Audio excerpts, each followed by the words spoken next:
kasus tentang globalisasi, langsung saja yang pertama yaitu definisi globalisasi. Globalisasi merupakan salah satu masalah utama dalam hubungan internasional dalam pembangunan ekonomi nasional.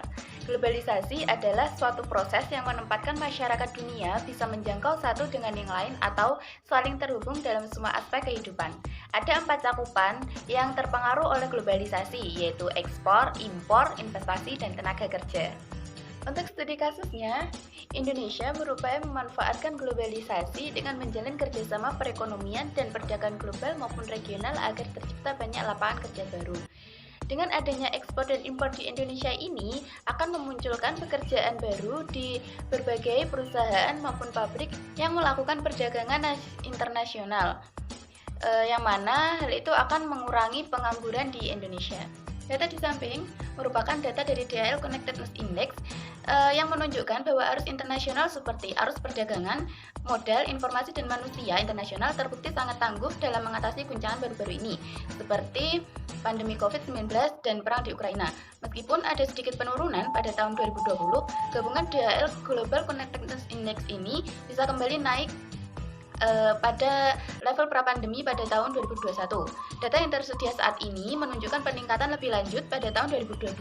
Meskipun pertumbuhan lebih lambat di beberapa arus, perdagangan barang internasional 10% di atas tingkat pra-pandemi pada pertengahan 2022. Yang selanjutnya yaitu analisis dalam DHL Global Connectedness Index. Ini menunjukkan bahwa prediksi pergeseran dari globalisasi ke regionalisasi itu belum sepenuhnya membuahkan hasil.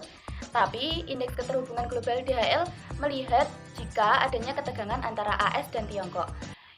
Indeks ini menyoroti bukti adanya keterpisahan antara negara-negara dengan perekonomian terbesar di dunia dengan penurunan arus perdagangan modal, informasi, dan sumber daya manusia di antara kedua negara tersebut.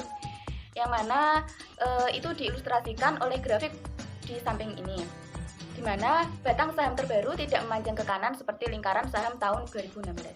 Pandangan saya, globalisasi itu sangat perlu diperhatikan dalam hubungan internasional, khususnya dalam ekonomi pembangunan. Karena globalisasi itu bukan hanya sebagai kata kunci, melainkan sebagai kekuatan untuk merubah dunia ini agar menjadi lebih baik lagi dengan cara mendobrak hambatan, membuka pasar, dan menciptakan peluang tenaga kerja yang terampil agar menurunkan angka pengangguran di Indonesia. Jika kita terus memperhatikan globalisasi, kita dapat membangun masa depan yang lebih cerah yang bermanfaat bagi kita semua, menciptakan dunia yang lebih terhubung, lebih sejahtera dan damai daripada sebelumnya.